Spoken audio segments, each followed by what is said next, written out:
Hey guys, welcome to Dust Gamers. Today we're doing games that we love. I thought we were doing music we hate. Yes, music that haunts our dreams. I hate the music on the title screen.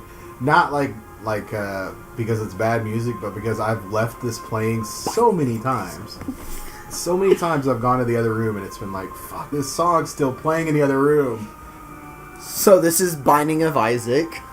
Binding of Isaac Afterbirth.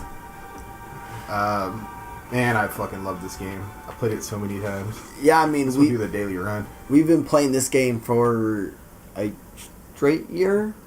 Well, it came out, what did we say, September of 2015? No, July. Was it July? Yeah. So July plus whatever now. Oh my god, the game just crashed. And this happens a lot. Well, we can show off this awesome Keith artwork. And there we're back again. Back again. Shady's back. So, hello, friend. If you're playing this, we very recommend your own soundtrack. Turn the music off. Guess who's... Yeah, I have the game set up to where the music's really, really low, but you kind of have to have the music for some of the audio cues in the game. I forgot what's tied to it, but some of the stupid audio stuff's tied to the music. And this might... If you turn the music all the way off, you can't hear certain stuff you need to hear. Right. Like the bomb rooms, when you bomb the rooms, that noise is the audio cue. Is it on music? Oh, well, I guess I got a score of 0 today. Oh, I can do it. I'll just do a random run. You can show off how I've unlocked almost everything in the game. Except that. That's why this is why I have a win streak of negative 153. That and greed. It's a fun one to do. Azazel. See, Blake plays Azazel almost non-stop. It's so much fun. The good thing about this game is if you're not like a really hardcore gamer, there's a little bit of randomness to it, where you can just have a good run go your way. And there's also characters like this that are pretty powerful and fly around.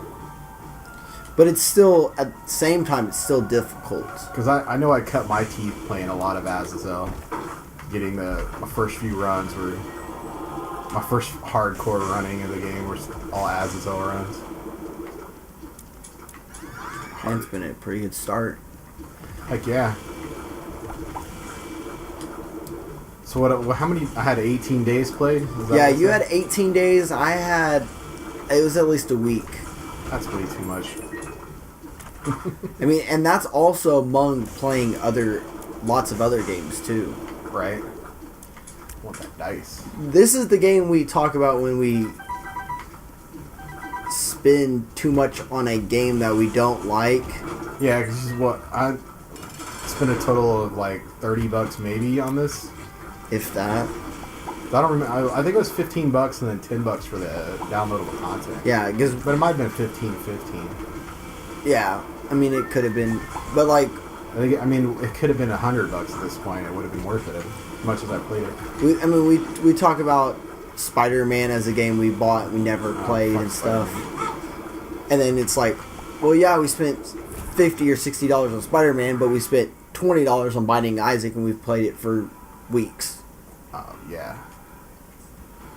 So I hate, or I used to hate, randomly generated dungeons.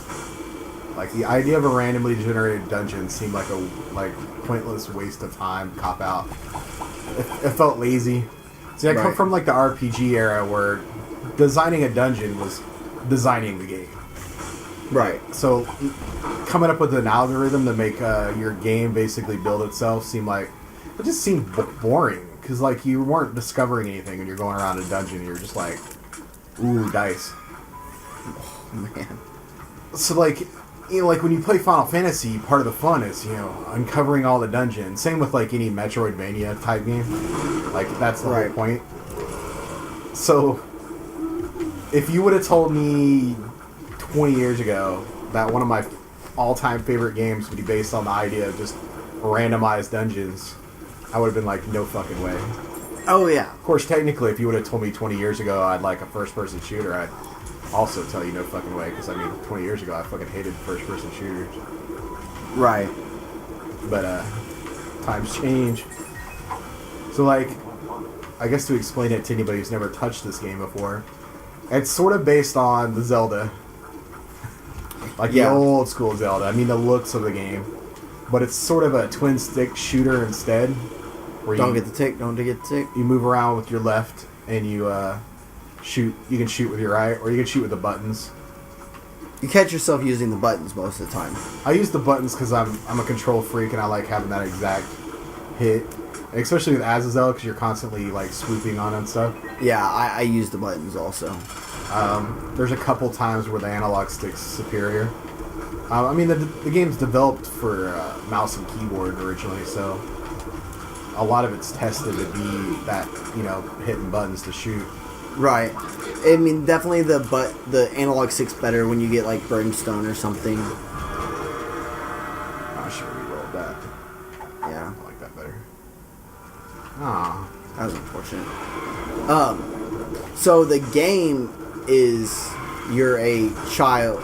I think you should explain. You're a little better at that than I am. Explain the game. Yeah. Oh, the story of the game is Isaac's mom is like, I don't know what you'd call it, like a religious freak, I guess. Like evangelical. No. She hears the voice of God tell her that she must kill her child. You can go behind them. It's like the basic idea of the game. But you find out later it's not really, it's not actually the voice of God. Basically, the creator wanted to see what he could get away with, so it's a somewhat offensive premise for a video game. No. It's 100% unbelievably offensive. But I remember like the first thing I don't even think I told you about the game. I was just like, you have to see this intro sequence to this game. I'm gonna re-roll that because I don't think it'll work with my Brimstone. But it's basically the mom like grabs a knife, chases him into a basement, and he runs off. And you're basically in the basement on your like journey to sort of hell or a treasure chest. I mean, the story is what it is. It kind of goes off the rails. Really, the reason you play the game is he put an unbelievable amount of items in the game, and they interact in amazing ways. Oh no! And the feedback loop, I like the unking, sort of comes from how far you can get, or how lucky you can get. Yeah, I mean, it's definitely a lot. The further you get in the game, basically, it keeps dealing you. It's like having a poker game that keeps going.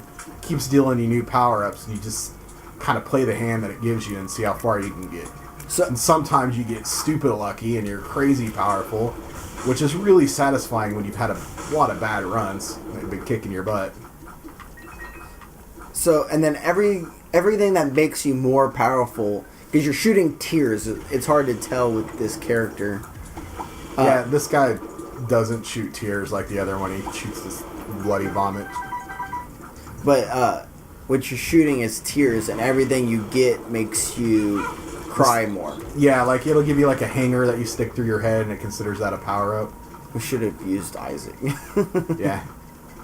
So like, or like a lot of the power ups that make you more powerful.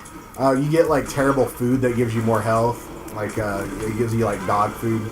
They'll call it like breakfast. So it's got a really dark. No, breakfast is the milk. Dog food is dog food. I think. Well, yeah, but whatever. I mean, this game is definitely one too. You play with like a strategy guide, which I mean, you're not actually a strategy guide. It doesn't really tell you what the items are specifically, so you have to either look them up or figure it out by using them. And there's an unbelievably large amount of items in the game. I mean, we've been playing this game for 2 years now, and you still have to go and look things up. Oh, Brimstone. God. And Little Brimstone. I don't know how many hearts I have. I think you should have 4. I would just keep Brimstone. Oh, I really want Little Brimstone also. That would have been hilarious.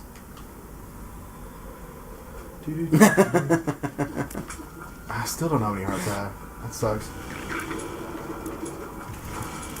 So what was it?